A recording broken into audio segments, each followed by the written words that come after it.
This is how I ended up with a little bit of sourdough starter that's dehydrated, that can be rehydrated and turned into a sourdough starter. This gives you a head start on the sourdough starter if you want to try to preserve the sourdough starter that you already have. Now, I will say I've been hearing mixed messages about whether you're using peaked sourdough starter or you're using discarded sourdough starter.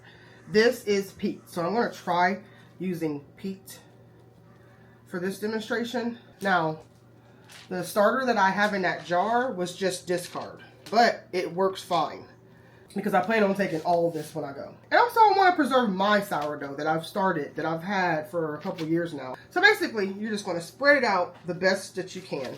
You know, try to spread it out as thinly as possible because that's going to help it dry out better on this parchment paper.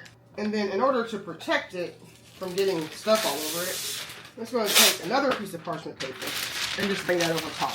And I'm just going to put this somewhere that's cool and dry and let this dry out. And we'll come back when it's dried out and I'll show you what I do with it at that point. All right, here we are. Look at that. It's perfectly dried out. I just break it up really well.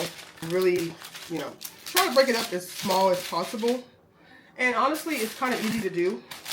I'm just trying to get it all centered because it was kind of all over the place. It was like sliding off of this pan because it had dried up and then like started to like rise or something. I don't know what was going on. So I just do this.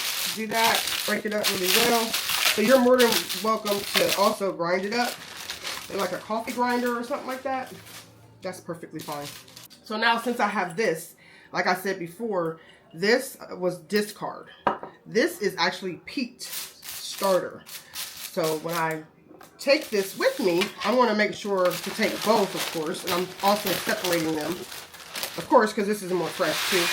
So I'm going to put them in separate jars. So that way, I'll know the difference.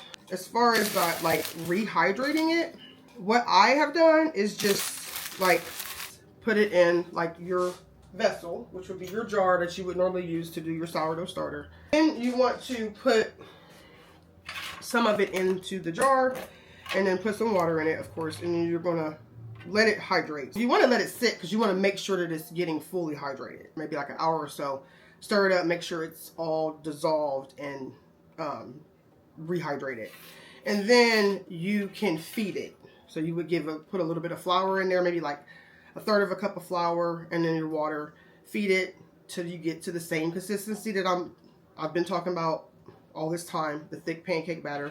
So here we go. I have my peaked dehydrated starter, and this is my